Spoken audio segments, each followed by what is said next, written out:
I want to show you what you look for when you're looking at frames and you're trying to decide, number one, are they too old to use again?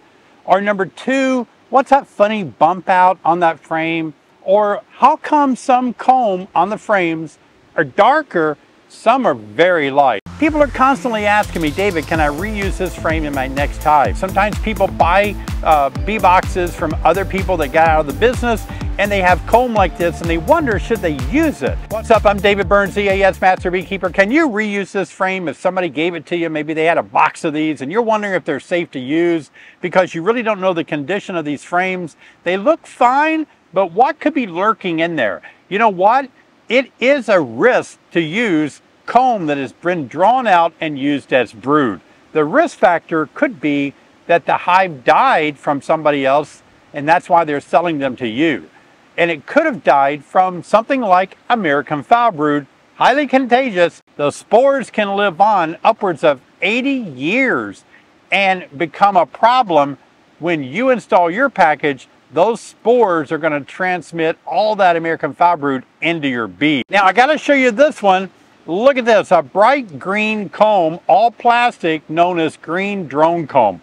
A lot is being said lately about the use of green drone comb, and look at how wide the cells are. They're drawn out to drone-sized cells, and mites are attracted to drones and developing drones and young adult drones, and these are great for trapping mites. Look at that. They didn't pull it out perfectly here. They kind of stopped short and it's a little bumpy. On this side, they got the job done. Green drone comb for mite trapping. It can be part of your integrated pest management and that you can help control mites without the use of constantly using chemicals. Keep watching my video all the way through, guys, because I'm going to give you a secret hint on how you can look at this frame and know whether or not the bees robbed out your hive. You can tell by looking at a frame. Now let me show you a comb here that is approximately 5 years old. Now some of you have asked, when do you change out comb? And I always say when it gets black. This comb here is dark enough that you can see this is an example of a piece of comb, a frame of comb that needs to be replaced. It's black. So this has seen its day. So that's an example of when you know it's time to replace comb. Yeah, that comb is ready to be replaced. Way too old, way too black. Look at my shirt. Hive Life 2023. I'm going to tell you about another conference that if you like Hive Life, you'll love this one. You'll love EAS, Eastern Apicultural Society. Going to be the end of July into the first week in August in 2023. And Hive Life superstar Bob Benny is going to be speaking along with myself and others. And it's going to be a great conference in Massachusetts, Amherst, Massachusetts. So if you want to know more about that, I'll leave a link in the description below. Now look at this frame, drawn out very nicely. And you can see that it's probably what we would call a leather brown color.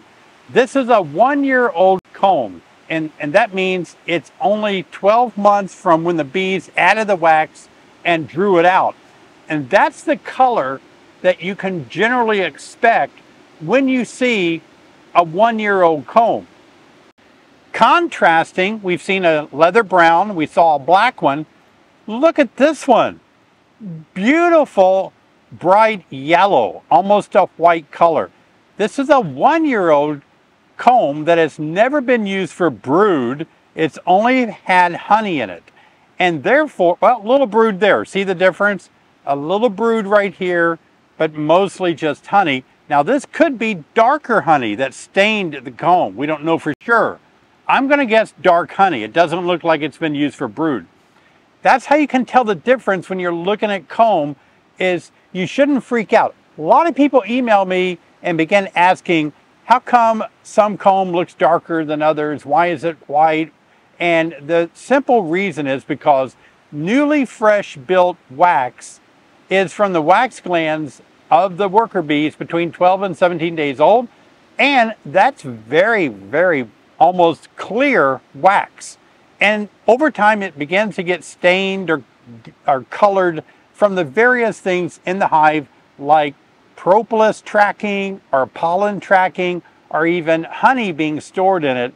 And certainly when you have brood, it becomes very dark. Be sure and join me for my live stream every Thursday night, 7 o'clock Central Time. Here's a very interesting color of frame. Again, it's a little bit darker than leather brown, but it's only 1 year old.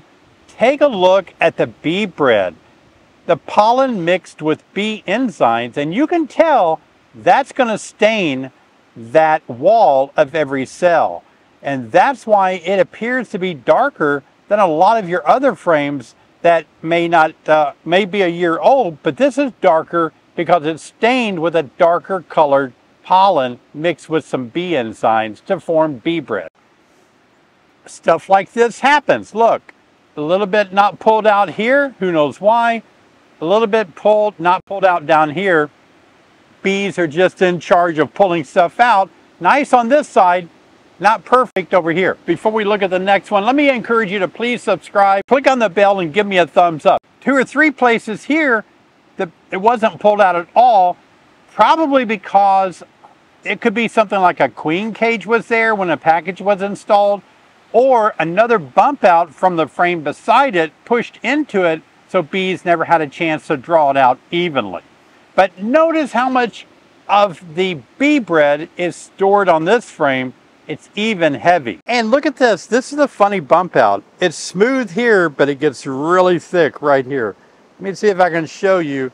Look how it's much thicker toward the back or the end. And that's just because the bees chose to make it thicker. Smooth on that side for the most part, but thicker on one end. It just happens. Now take a look at this frame. I want to show it to you because you can tell this frame has been robbed by bees. The way that you can tell is by looking down into the cells, and a lot of times you'll see little debris of wax that was cut open, and sometimes it's pretty predominant. And this was in a super that started to get robbed out, and you can see deep down in the cells these little specks of wax dust, and that's way bees are just chewing away to get in there. And if you see a lot of that, that's bees that have dropped out. Now a lot of this has been knocked out, maybe a little bit hard to see, but that's what you're looking for. A little bit of speckles of wax, and it almost looks like where mites have defecated down in the cells, but it's just where they robbed it out. And you'll know that's what happened. Right in through here, speckles of wax, dust, speckles, and they just opened it up and stole all the honey. Now, what do you do in a case like this? I'm going to show you what I do. Look at this. Oftentimes, beekeepers wait too long to get a robber screen. They wait until they see their hive being robbed, and then they try to buy this. What you need to do is get this on hand now. Robbing can happen usually in late summer, early fall, on weaker colonies, but it can happen on any colony at all. This is a really good robber screen. It protects your hive from being robbed by stronger colonies that are trying to steal all the honey in preparation for winter. It's complete, and you put it on your hive right on the bottom board. I've made several videos about this, but I just want to bring this to your attention. It's important that you get this before you need it. So I've got a link in the description below. We do sell these on our website, and I really think this is something you should have on hand before the robbing starts late summer or fall. Robbing will start during a dearth, and that can be late summer or in the fall. You need to have this already on before you hit a major dearth. I gotta tell you guys, I love you guys for watching my videos, and I love new beekeepers. It is so windy today, and we've got some cold weather coming in this way tonight or maybe over the weekend, I think. So bracing for impact for another cold spell. Crazy, I know. That's just the way spring is up north. If you want to watch a great video on what to do when installing packages in bad or cold weather, I made a video just to help you know what to do. I'll see you over there.